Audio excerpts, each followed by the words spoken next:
दोस्तों आज हम बात करेंगे उस ईंधन की जिसे भारत का भविष्य बताया जा रहा है, इथेनॉल।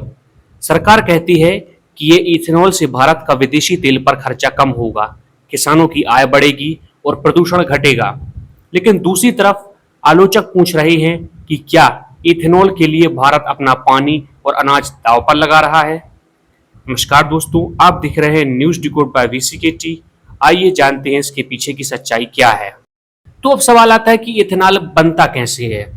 देखिए, इथेनॉल एक प्रकार का अल्कोहल है जिसे मुख्य रूप से गन्ने की रस, शीरे, मोलेसिस, मक्का, चावल और अन्य कृषि उत्पादों से बनाया जाता है। इन फसलों को प्रोसेस करके उनमें मौजूद स्टार्च या शुगर को फर्मेंटेशन और डिस्टिलेशन प्रक्रिया से एथेनॉल में बदला जाता है। 1 लीटर एथेनॉल बनाने में कितना पानी लगता होगा, विवाद यहीं से शुरू होता है। इथेनॉल उद्योग का कहना है कि आधुनिक फैक्ट्रियों में 1 लीटर एथेनॉल बनाने के लिए केवल 3 से 5 लीटर पानी लगता है। लेकिन यदि फसल उगाने में लगे पानी को भी जोड़ दिया जाए तो तस्वीर बदल जाती है। सरकारी अध्ययन और विभिन्न रिपोर्टों के अनुसार चावल से बने 1 लीटर एथेनॉल के लिए लगभग 10,790 लीटर पानी, मक्का से बने 1 लीटर एथेनॉल के लिए लगभग 4,670 लीटर पानी और गन्ने से बने 1 लीटर एथेनॉल के लिए लगभग 3,630 लीटर पानी लग सकता है।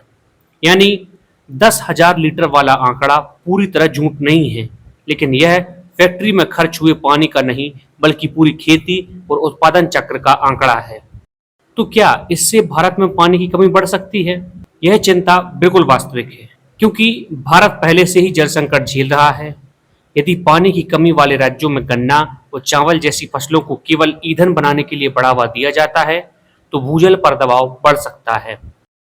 विशेषज्ञों का कहना है कि एथेनॉल नीति के साथ जल प्रबंधन नीति भी उतनी ही जरूरी है। तो क्या इससे अनाज की कमी हो सकती है? हालांकि ये भी एक बड़ा सवाल है। जब चावल और मक्का का उपयोग ईंधन बनाने में होगा तब लोगों के लिए उपलब्ध खाद्यान्न कम हो सकता है। हालांकि सरकार और उद्योग का तर्क है कि एथेनॉल के लिए अक्सर अतिरिक्त खराब या अधिशेष अनाज तथा चीनी उद्योग के उप उत्पादों का प्रयोग किया जाता है। लेकिन यदि मांग लगातार बढ़ती रही तो भविष्य में खाद्यान्न और ईंधन के बीच प्रतिस्पर्धा बढ़ सकती है। तो क्या एथेनॉल से देश को फायदा भी है? हाँ, फायदे भी हैं, लेकिन भारत दुनिया के सबसे बड़े कच्चे तेल आयातकों में से एक है। एथेनॉल मिश्रित पेट्रोल से तेल आयात पर निर्भरता कम करने की कोशिश की जा रही है।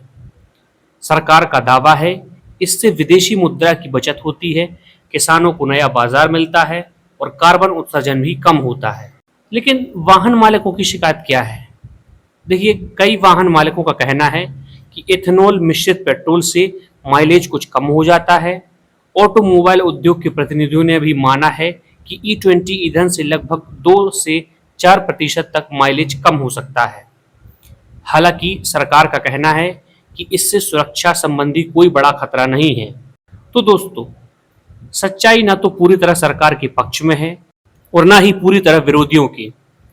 एथेनॉल भारत का तेल आयात कम कर सकता है, किसानों को अतिरिक्त आय दे सकता है, लेकिन अगर पानी की कमी वाले क्षेत्रों में चावल और गन्ने से बड़े पैमाने पर एथेनॉल बनाया गया तो जल संकट और खाद्य सुरक्षा पर असर पड़ सकता है।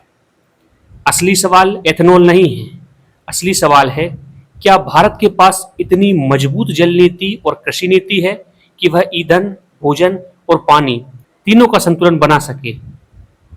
आप क्या सोचते हैं? क्या एथेनॉल भारत का भविष्य है या पानी और अनाज पर पड़ता दबाव? कमेंट करके अपनी राय जरूर बताइए और अगर वीडियो पसंद आया हो तो लाइक कीजिए, शेयर कीजिए और हमारे चैनल न्यूज डिकोड बाय वीसीकेटी को सब्सक्राइब कीजिए। और हाँ, 1 लीटर एथेनॉल बराबर 10,000 लीटर पानी वाला दावा केवल कुछ फसलों, विशेषकर चावल के कुल जल फुटप्रिंट पर आधारित है, फैक्ट्री में सीधे खर्च हुए पानी पर नहीं। और दोस्तों, अगर आप जानना चाहते हैं कि पाकिस्तान ने अपने रक्षा बजट में लगभग 18% की बढ़ोतरी क्यों की है तो डिस्क्रिप्शन में लिंक दिया गया है, एक बार जरूर चेकआउट करें। धन्यवाद।